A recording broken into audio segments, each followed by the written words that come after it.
ത്രിയേക ദൈവത്തിൻ്റെ മഹത്വം. കർത്താവിനാൽ അനുഗ്രഹിക്കപ്പെട്ടവരെ, ഹാർവസ്റ്റ് ചാനലിലൂടെ വീണ്ടും ദൈവവചനവുമായി നിങ്ങളെ അഡ്രസ്സ് ചെയ്യുവാൻ സർവകൃപാലുവായ ദൈവം എൻ്റെ ജീവിതത്തിൽ ഇടയാക്കിയ ദൈവത്തിൻ്റെ വിശ്വസ്തതയ്ക്കായി ഞാൻ ദൈവത്തെ സ്തുതിക്കുന്നു, ദൈവത്തെ മഹത്വപ്പെടുത്തുന്നു. വിവിധ ടൈം സോണുകളിൽ വിവിധ രാജ്യങ്ങളിൽ ഇരുന്നുകൊണ്ട് എന്നെ വാച്ച് ചെയ്യുന്ന എല്ലാ പ്രിയപ്പെട്ടവരെയും ക്രിസ്തു യേശുവിൽ ഒരു പ്രാവശ്യം കൂടെ വന്ദനം അറിയിക്കുന്നു. ദൈവം നമ്മെ ഓരോരുത്തരെയും അനുഗ്രഹിക്കുമാറാകട്ടെ. ഇന്ന് നാം ദൈവവചനത്തിൽ നിന്ന് ചിന്തിക്കാൻ പോകുന്ന വിഷയം ഇമ്പാക്റ്റ് ഓഫ് പ്രൊഫസി, പ്രവചനങ്ങളുടെ സ്വാധീനത എന്നുള്ളതാണ്.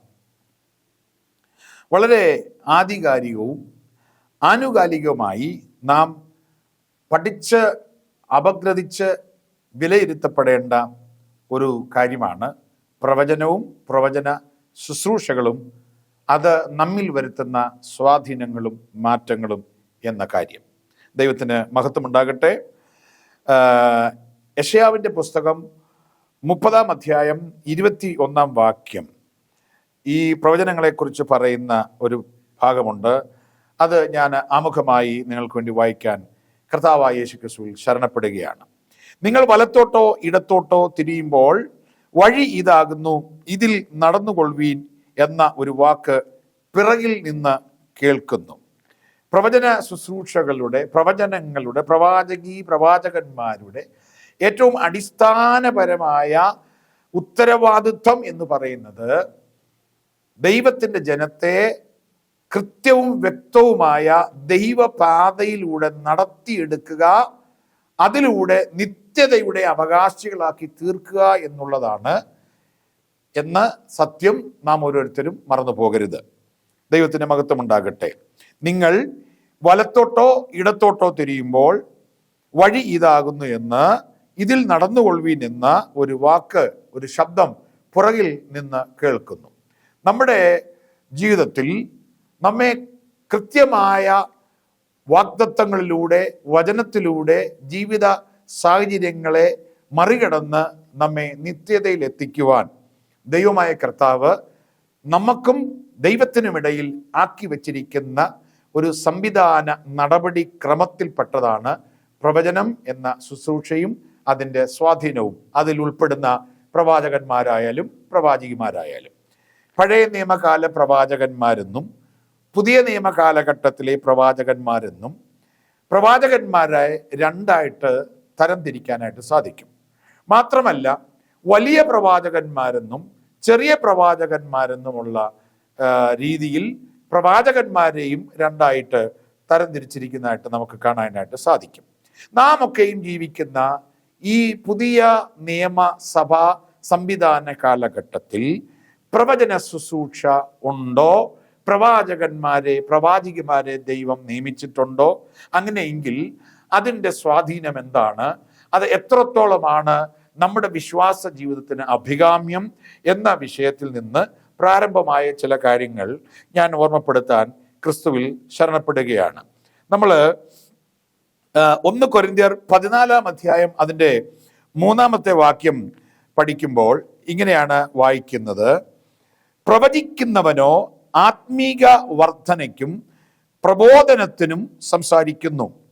പ്രവചിക്കുന്നവനോ ആത്മീക വർധനത്തിനും ആശ്വാസത്തിനും പ്രബോധനത്തിനുമായി സംസാരിക്കുന്നു. അപ്പോൾ പുതിയ നിയമ പ്രവചനങ്ങളുടെ, പുതിയ നിയമ പ്രവാചകന്മാരുടെ ശുശ്രൂഷാപരമായ ഉത്തരവാദിത്വം, ലക്ഷ്യം എന്നുള്ളത് എന്ത് എന്ന് ചോദിച്ചാൽ, നിങ്ങളും ഞാനും പ്രവാചകന്മാരായി പ്രവചിക്കുമ്പോൾ, നിങ്ങളുടെ സഭയിൽ കടന്നു വരുന്ന പ്രവാചകന്മാർ അല്ലെങ്കിൽ പ്രവാചകിമാർ പ്രവചിക്കുമ്പോൾ നടക്കേണ്ട 3 പ്രധാനപ്പെട്ട കാര്യങ്ങളെ കുറിച്ചാണ് ഇവിടെ രേഖപ്പെടുത്തിയിരിക്കുന്നത്. 1, ഒരു പ്രവാചകൻ അല്ലെങ്കിൽ പ്രവാചകി നമ്മുടെ സഭയിൽ വന്ന് പ്രവചിക്കുമ്പോൾ ആ സഭയ്ക്ക് അല്ലെങ്കിൽ അത് കേൾക്കുന്ന മാന്യ ശ്രോതാക്കൾക്ക് ആത്മീക വർധനവ് ഉണ്ടാകണം.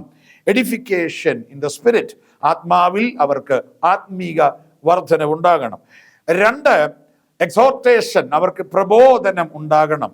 അവരെ തർജ്ജനപ്പെടുത്തണം, അവരെ ക്രമപ്പെടുത്തണം. ദൈവവചനത്തിലൂടെയുള്ള ആലോചനകൾ പറഞ്ഞ് അവരെ പ്രബോധിപ്പിക്കണം എന്നുള്ളതാണ് പുതിയ നിയമത്തിലെ പ്രവാചകന്മാരുടെ ശുശ്രൂഷയെക്കുറിച്ചുള്ള ദൈവിക ഉദ്ദേശം എന്ന് പറയുന്നത്. ആമേൻ. മൂന്നാമത് മറ്റൊരു കാര്യം കൺസോൾസേഷൻ അഥവാ ആശ്വാസം എന്ന വാക്കാണ് പറഞ്ഞിരിക്കുന്നത്. ഒരു പ്രവാചകൻ അല്ലെങ്കിൽ ഒരു പ്രവാചകി നിങ്ങളുടെ ഭവനത്തിൽ അല്ലെങ്കിൽ നിങ്ങളുടെ സഭയിൽ വന്ന് പ്രവചിച്ചു കഴിഞ്ഞാൽ നീറുന്ന വിഷയങ്ങളുമായി നമ്മൾ ദൈവസന്നിധിയിലേക്ക് കടന്നു വരുമ്പോൾ അടിയനോട് സംസാരിക്കണമേ, എൻ്റെ ദൈവമേ, ഞാൻ എന്ത് ചെയ്യണമെന്നറിയാത്ത ഒരു സാഹചര്യത്തിലാണ്, എന്ത് സ്റ്റെപ്പ് എടുക്കണമെന്നറിയാത്ത ഒരു സാഹചര്യത്തിലാണ് ഞാൻ കഴിഞ്ഞു പോകുന്നത്. അവിടുത്തെ ഇമ്പമായ ശബ്ദം എന്നെ കേൾപ്പിക്കണമേ, അവിടുത്തെ ദിവ്യ ആലോചനകളാൽ എന്നെ വഴി നടത്തണമേ. എനിക്കൊരു തീരുമാനമെടുക്കാൻ കഴിയുന്നില്ലപ്പ, എന്ത് ചെയ്യണം, എന്ത് പറയണം, എങ്ങോട്ട് പോകണം എന്ന് എനിക്ക് അറിയാതെ ഞാൻ വളരെ ഭാരപ്പെടുന്നപ്പ എന്നൊക്കെ വിചാരിച്ച് നാം പ്രവചന ശുശ്രൂഷകളുടെ മുമ്പിലായിരിക്കുമ്പോൾ കൃത്യമായും ശക്തമായുമുള്ള പ്രവാചകന്മാരാൽ പ്രവാചകിമാരാൽ അവരുടെ പ്രവചനങ്ങളാൽ ശുശ്രൂഷകളാൽ നമ്മൾ കരയുന്ന, നമ്മൾ സങ്കടപ്പെടുന്ന, നമ്മൾ ഭാരപ്പെടുന്ന, നമ്മളുടെ സംഘർഷവും സംശയമുള്ള കാര്യങ്ങളിൽ നമുക്ക് പ്രവചനത്തിലൂടെ ആശ്വാസം ലഭിക്കണം എന്നുള്ളതാണ് ദൈവത്തിൻ്റെ വചനപ്രകാരം ഈ പുതിയ നിയമ പ്രവാചകന്മാരുടെ പ്രവണതകളെക്കുറിച്ച് ദൈവത്തിൻ്റെ ആത്മാവ് ആഗ്രഹിക്കുന്നത്.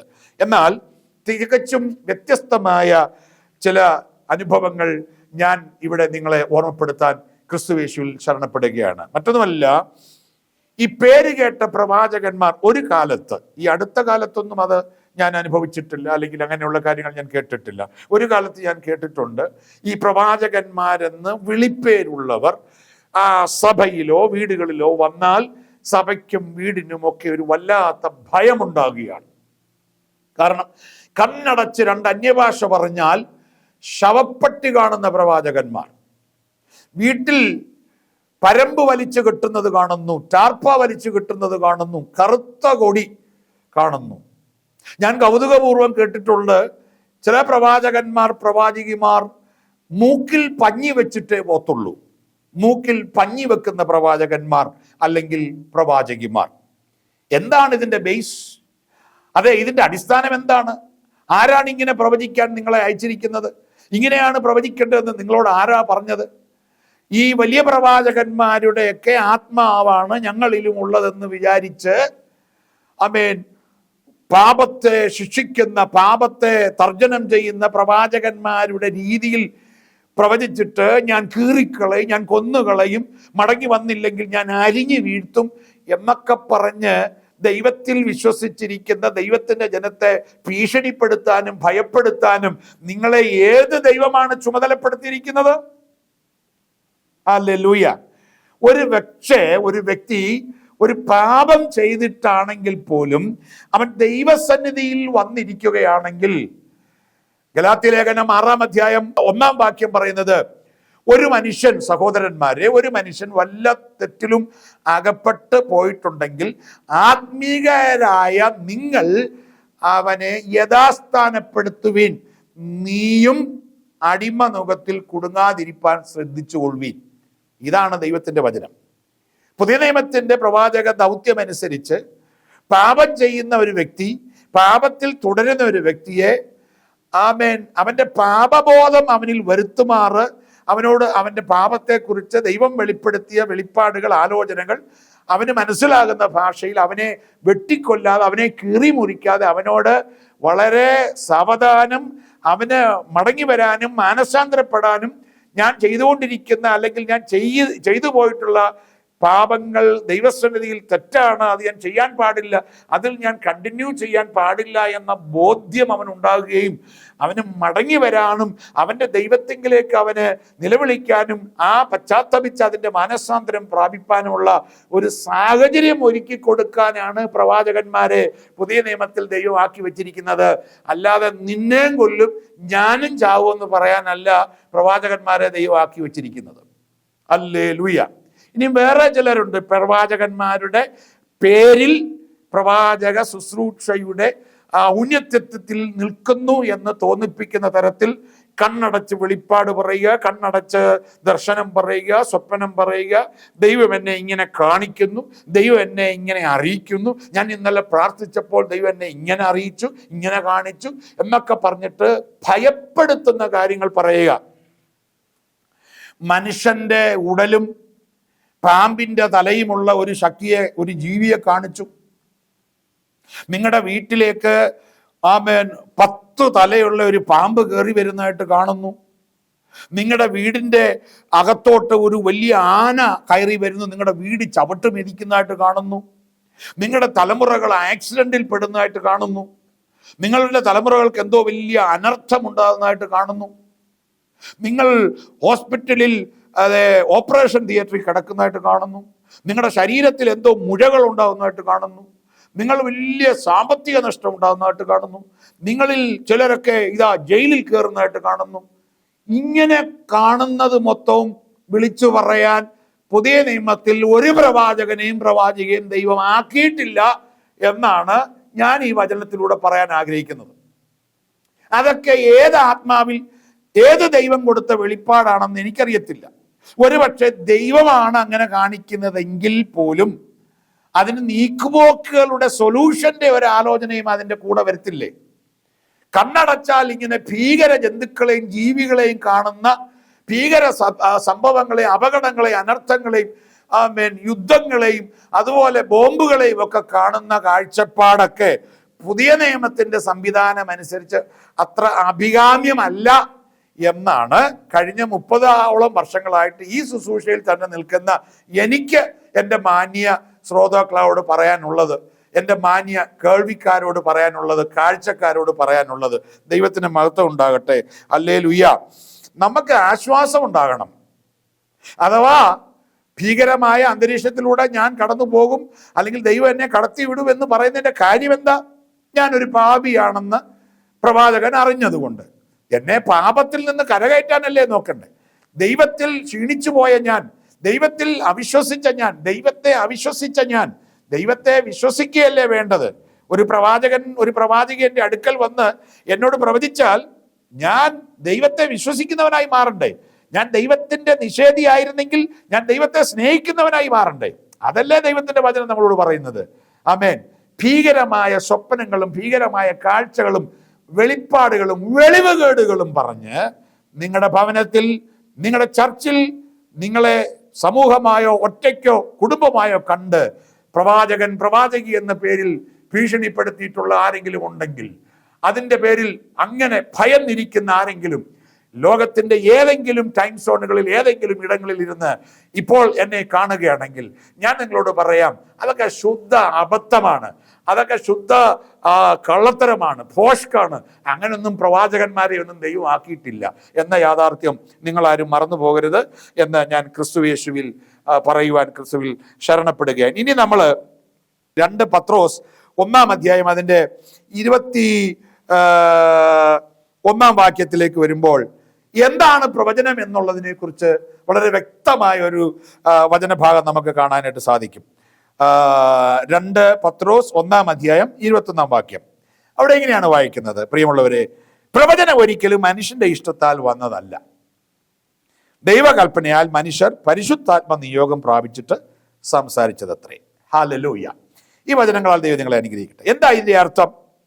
മനുഷ്യന്റെ ഇഷ്ടത്താൽ വന്നതല്ല എന്ന് പറഞ്ഞാൽ അർത്ഥം, ഒരു കാര്യം പ്രവചിക്കുന്നതിന് മുമ്പേ അല്ലെങ്കിൽ ആ വിഷയത്തെ പ്രവചനാത്മാവിൽ കാണുന്നതിന് മുമ്പേ മാനുഷികമായ ഇഷ്ടങ്ങളുടെയോ മാനുഷികമായ അഭിപ്രായങ്ങളുടെയോ മാനുഷികമായ അറിവുകളോടുകൂടിയോ പ്രവചിക്കുന്നു എന്ന പേരിൽ കാണിക്കുന്ന എല്ലാ പരിപാടികളും ദൈവസന്നിധിയിൽ തെറ്റാണ്.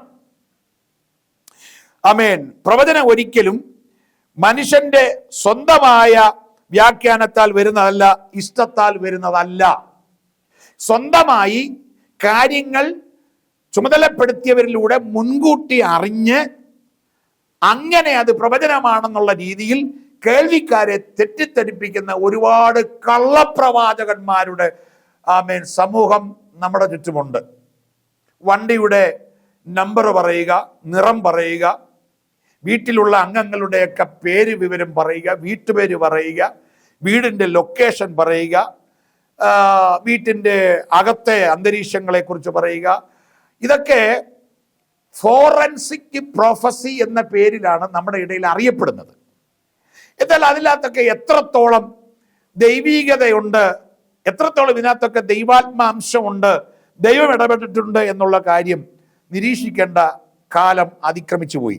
ഞാൻ ഇങ്ങനെയുള്ള ശുശ്രൂഷകൾക്ക് എതിരാണെന്നല്ല പറയുന്നത്, പക്ഷെ കേൾക്കുന്നവർക്ക് പിന്നത്തേതിൽ ഒരു സംശയം ഉളവാക്കുന്ന രീതിയിൽ ഈ പ്രവചനത്തിന്റെ പിന്നിൽ എന്തോ ഒരു കാപട്യമുണ്ടല്ലോ, എന്തോ ഒരു കള്ളത്തരമുണ്ടല്ലോ, എന്തോ ഒരു പൊള്ളത്തരമുണ്ടല്ലോ എന്ന് പിന്നത്തേതിൽ നാം അറിഞ്ഞാൽ അതിൽ നമുക്ക് വലിയ പ്രയാസം നേരിടേണ്ടി വരും. ഇപ്പോൾ ഈ പേരൊക്കെ വിളിക്കുന്ന പ്രവാചകന്മാരുണ്ട്, ഏജ് പറയുന്ന പ്രവാചകന്മാരുണ്ട്, അതുപോലെ സ്ഥലം പറയുന്ന പ്രവാചകന്മാരുണ്ട്, സ്ഥലപ്പേര് പറയുന്ന പ്രവാചകന്മാരുണ്ട്.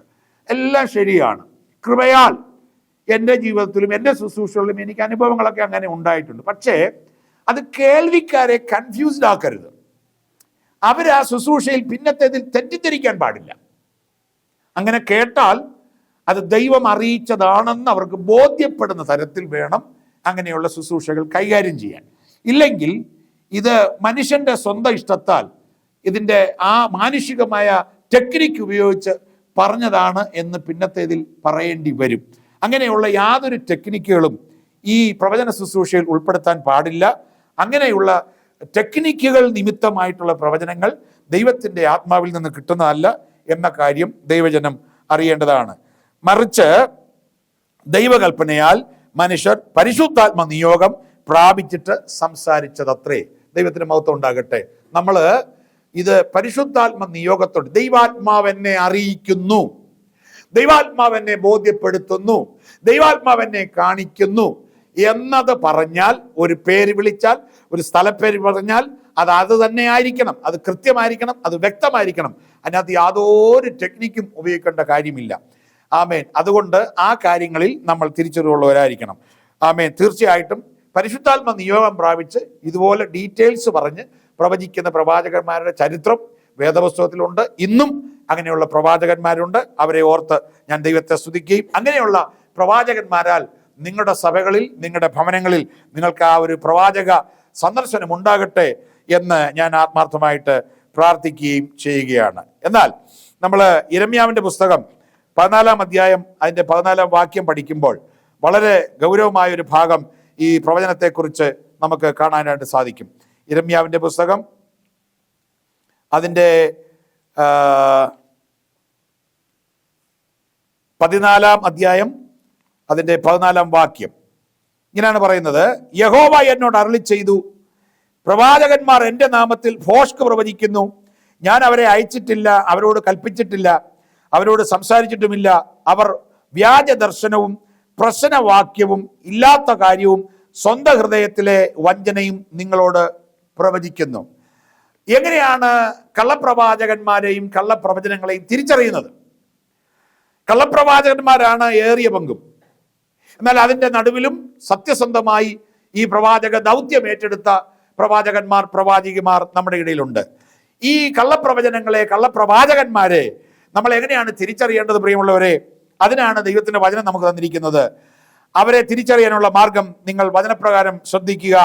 അവർ എൻ്റെ നാമത്തിൽ ഭോഷ്ക് പ്രവചിക്കുന്നു, കള്ളത്തരം പ്രവചിക്കുന്നു. അറിഞ്ഞത്, കേട്ടത്, മറ്റുള്ള നിലയിൽ മനസ്സിലാക്കിയത് എല്ലാം ദൈവാത്മാവിൻ്റെ പരിവേഷം ചാർത്തിക്കൊണ്ട് പറയുമ്പോൾ അതിലേറിയ പങ്കും കള്ളത്തരമാകുന്നു, അത് ഭോഷ്കാവുന്നു. കർത്താവ് പറയാണ്, അങ്ങനെ നിങ്ങളുടെ നടുവിൽ, നിങ്ങളുടെ ഭവനത്തിൽ, നിങ്ങളുടെ സഭയിൽ വന്ന് കള്ളപ്രവചനങ്ങൾ നടത്തുന്നവരെ കുറിച്ച് കർത്താവ് പറയുന്നു, ഞാൻ അവരെ അയച്ചിട്ടില്ല, ഞാൻ അവരോട് കൽപ്പിച്ചിട്ടില്ല, ഞാൻ അവരോട് സംസാരിച്ചിട്ടുമില്ല. ദൈവം എന്നോട് സംസാരിക്കുന്നു. Holy spirit spoke to me. ഇങ്ങനെ പറഞ്ഞാണ് നമ്മളോട് ദൂത് പറയുന്നത്. കർത്താവ് പറയുക, ഈ കള്ളപ്രവചനങ്ങൾ പറയുന്നവരോട് ഞാൻ സംസാരിച്ചിട്ടില്ല, ഞാൻ അവരെ അയച്ചിട്ടില്ല. ഹല്ലേലൂയ.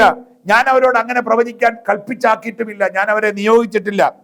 ഇനി വീണ്ടും പറയുകയാണ്, അവർ വ്യാജ ദർശനവും പ്രശ്നവാക്യവും ഇല്ലാത്ത കാര്യങ്ങളും സ്വന്തം ഹൃദയത്തിലെ വഞ്ചനയും നിങ്ങളോട് പ്രവചിക്കുന്നു. ഞാൻ ഇത് വിശദീകരിക്കേണ്ട ആവശ്യമില്ല, സമയം നമ്മുടെ മുമ്പിൽ ആ രീതിയിലില്ല.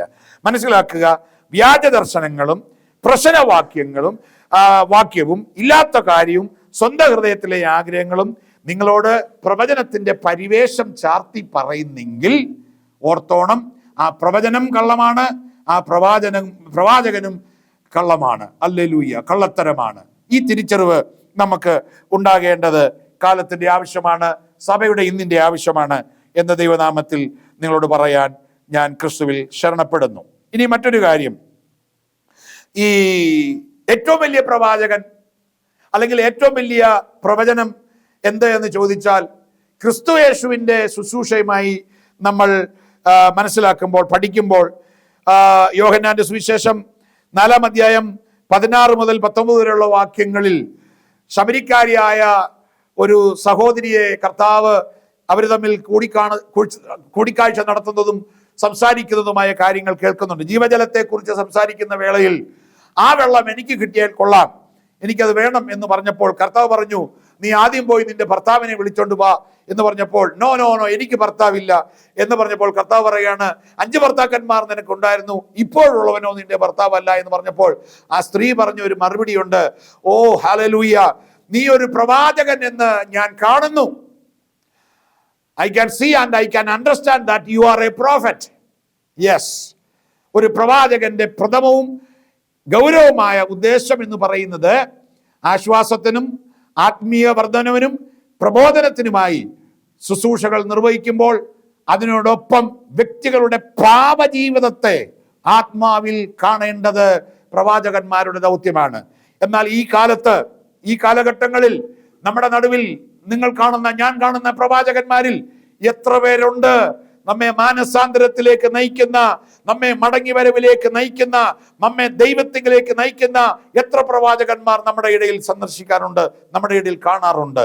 ആമേൻ. ചെറുതായാലും വലുതായാലും നമ്മുടെ പാപത്തെ പൊതിഞ്ഞു വെക്കുന്നതല്ല പ്രവാചകന്റെ ദൗത്യം, അത് വെളിപ്പെടുത്തി അതിൽ നമ്മെ ദൈവസന്നിധിയിലേക്ക് മടക്കി വരുത്തുമാറാക്കുന്നതാണ് പ്രവാചകന്റെ ഉത്തരവാദിത്വം എന്ന് പറയുന്നത്. ആമേൻ. നമ്മൾ എസെക്കിയേലിന്റെ പുസ്തകം 37-ാം അധ്യായം 9-10 വാക്യങ്ങൾ വായിക്കുമ്പോൾ ഒരു പ്രവാചക ദൗത്യം നമുക്ക് അവിടെ കാണാൻ കഴിയുന്നു.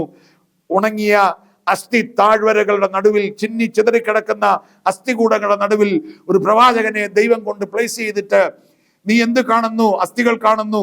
നീ അസ്ഥികളോട് പ്രവചിക്കാൻ പറഞ്ഞപ്പോൾ നീ പറയുന്ന പോലെ ഞാൻ പ്രവചിക്കാമെന്ന് പറഞ്ഞ് ആ പ്രവാചകൻ അവിടെ നിന്ന് പ്രവചിക്കുമ്പോൾ കാറ്റുകളോട്, അസ്ഥികൂടങ്ങളോട് അവിടെയുള്ള ശ്വാസം വരട്ടെ എന്നൊക്കെ പറഞ്ഞ് ആ എസെക്കിയേൽ എന്ന പ്രവാചകൻ പ്രവചിച്ചതും അത് പിന്നത്തേതിൽ ഒരു മഹാസൈന്യമായി എഴുന്നേറ്റതുമായ ചരിത്രം നമുക്ക് എസെക്കിയേലിന്റെ പുസ്തകത്തിൽ കാണാൻ സാധിക്കുന്നു. ഇത് ഇസ്രായേലിന്റെ വീണ്ടെടുപ്പിനെ സംബന്ധിക്കുന്ന ഒരു പ്രവാചക ആശയമാണ് എങ്കിൽ തന്നെയും അങ്ങനെ പ്രവചിക്കുന്ന പ്രവാചകന്മാര് അന്നുമുണ്ട്, ഇന്നുമുണ്ട്, എന്നുമുണ്ടാകും. അങ്ങനെയുള്ള പ്രവാചകന്മാരെ പ്രൊമോട്ട് ചെയ്യുന്നതാണ് ദൈവത്തിന്റെ വചനം എന്നുള്ളതും ദൈവനാമത്തിൽ ഞാൻ നിങ്ങളെ ഓർമ്മപ്പെടുത്താൻ ക്രിസ്തുവിൽ ശരണപ്പെടുകയാണ്. ഹല്ലേലൂയ. എൻ്റെ വാത്സല്യ പ്രിയപ്പെട്ടവരെ, ഞാൻ ഈ പ്രവചന ശുശ്രൂഷയെക്കുറിച്ച് ഇത്രത്തോളം വാചാലമാകുവാനുള്ള കാരണം, തെറ്റിദ്ധാരണ ഏറ്റവും കൂടുതൽ ഉണ്ടാകാൻ സാധ്യതയുള്ള ഒരു ശുശ്രൂഷക വൃന്ദമാണ് പ്രവാചകന്മാരും പ്രവചനങ്ങളും. എന്നാൽ ഞാൻ മനസ്സിലാക്കിയ യാഥാർത്ഥ്യങ്ങൾ, എത്രയോ കുടുംബങ്ങൾ ശിഥിലമാകുവാൻ, കുടുംബ ബന്ധങ്ങൾ തകരുവാൻ, ഡിവോഴ്സ് ആകുവാൻ, എത്രയോ മക്കൾ മാതാപിതാക്കളുടെ ബദ്ധ ശത്രുക്കളാകുവാൻ, എത്രയോ മാതാപിതാക്കൾ മക്കളുടെ ബദ്ധ ശത്രുക്കളാക്കുവാൻ ഈ പ്രവാചകന്മാരുടെ വാക്കുകൾ, സാഹചര്യങ്ങൾ, സാന്നിധ്യങ്ങൾ ഇടയായിട്ടുണ്ട് എന്നുള്ളത് ഞാൻ ജീവിതത്തിൽ മനസ്സിലാക്കിയ യാഥാർത്ഥ്യമാണ്, സത്യമാണ്.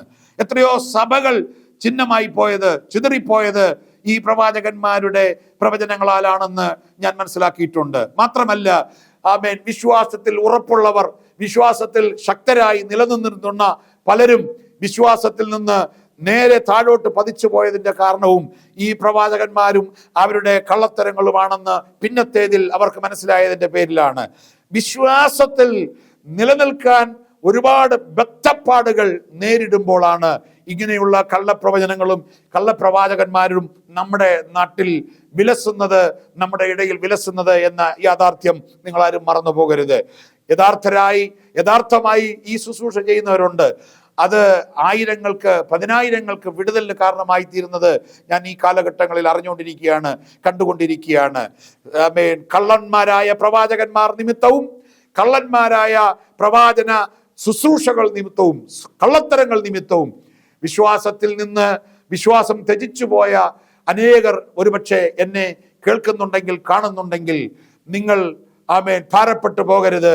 യഥാർത്ഥ പ്രവാചകൻ, ഒറിജിനൽ പ്രവാചകൻ, സത്യമായ പ്രവാചനം, ആമേൻ ആമേൻ വലിയ പ്രവാചകൻ എന്ന് പറയുന്നത് മറ്റാരുമല്ല, നമ്മുടെ വാർത്തപ്പെട്ട കർത്താവായ യേശു ക്രിസ്തുവാണ്. അവന്റെ തിരുവാമൊഴി പറഞ്ഞിരിക്കുന്ന വചനങ്ങളാണ് യഥാർത്ഥ പ്രവചനം എന്ന് പറയുന്നത്. ആയതുകൊണ്ട് ആമേൻ ഈ ദിവസങ്ങൾ കള്ളങ്ങൾ നിറഞ്ഞ പ്രവാചകന്മാരെ കൊണ്ടും കള്ളത്തരങ്ങൾ കാണിക്കുന്ന പ്രവാചകന്മാരുടെ പ്രവൃത്തികൾ കൊണ്ടുമുള്ള ദോഷങ്ങളിൽ നിന്ന് കുടുംബങ്ങളെ, സഭകളെ, വ്യക്തികളെ ദൈവം ആമേൻ നേർപാതയിൽ നടത്തട്ടെ. ദൈവവചനം അനുശാസിക്കുന്ന വാക്തത്വം അനുസരിച്ച് ആമേൻ പ്രവണതകൾ അനുസരിച്ച് ഈ ശുശ്രൂഷകൾ നമ്മുടെ ഇടയിൽ ഉണ്ടാകട്ടെ. അനേക പ്രവാചകന്മാർ എഴുന്നേക്കട്ടെ, പ്രവാചകിമാർ എഴുന്നേക്കട്ടെ. ദൈവരാജ്യം പണിയപ്പെടട്ടെ. ദൈവസഭ ശക്തമായി മുന്നോട്ട് പോകട്ടെ. അതിന് ദൈവമായ കർത്താവ് ഈ വചനങ്ങളാൽ നിങ്ങളെ ഓരോരുത്തരെയും ഇടയാക്കുമാറാകട്ടെ. നമുക്ക് കണ്ണുകളടയ്ക്കാം, ഒരുമിച്ച് പ്രാർത്ഥിക്കാം. കർത്താവേ, ഞങ്ങളെ വീഴാതെ നിർത്തുന്നത്, ഞങ്ങളെ വിശ്വാസത്തിൽ നിർത്തുന്നത് അവിടുത്തെ വചനമാകുന്ന പ്രവചനമാണ്. അവിടുത്തെ ദാസന്മാരിലൂടെ ഞങ്ങളെ കാലാകാലങ്ങളായി കേൾപ്പിച്ചുകൊണ്ടിരിക്കുന്ന പ്രവചന ശബ്ദങ്ങളാണ്. ഞങ്ങളെ തെറ്റിദ്ധരിപ്പിക്കാത്തതും ഞങ്ങളെ സംശയാലുക്കളാക്കുന്നതുമായ എല്ലാ പ്രവചനങ്ങളിൽ നിന്നും, എല്ലാ പ്രവാചക കള്ളത്തരങ്ങളിൽ നിന്നും യഥാർത്ഥമായ പ്രവചനങ്ങളുടെ സ്വാധീനത്താൽ ഈ ദിവസങ്ങൾ എന്നെ കേൾക്കുന്ന, കാണുന്ന പ്രിയപ്പെട്ടവർ അവരുടെ വാക്തത്വങ്ങൾ പ്രാപിക്കാൻ, അവരോടുള്ള ആലോചനകൾ പ്രാപിക്കാൻ ആയിരിക്കുന്ന ഇടങ്ങളിൽ ദൈവമായ കർത്താവ് അവരെ സഹായിക്കുമാറാകണമേ എന്ന് ഞാൻ അങ്ങോട്ട് പ്രാർത്ഥിക്കുന്നു. ആണ്ടുകൾ പറഞ്ഞ്, മാസങ്ങൾ പറഞ്ഞ്, ദിവസങ്ങൾ പറഞ്ഞ് ഈ പ്രിയപ്പെട്ടവർ കേട്ട എല്ലാ പ്രവചന അരുളപ്പാടുകളും ആലോചനകളും അവരുടെ ജീവിതത്തിൽ സ്വാധീനം ചെലുത്തട്ടെ, അവരുടെ ജീവിതത്തിൽ അത് പകരുമാറാകട്ടെ എന്ന് ഞാൻ അങ്ങോട്ട് പ്രാർത്ഥിക്കുന്നു.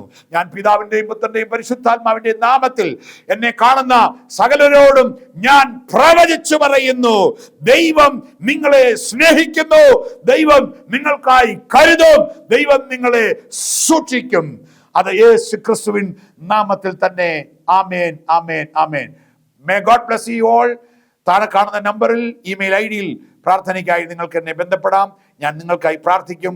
എല്ലാവരെയും ദൈവം ധാരാളമായിട്ട് അനുഗ്രഹിക്കട്ടെ. Thank you.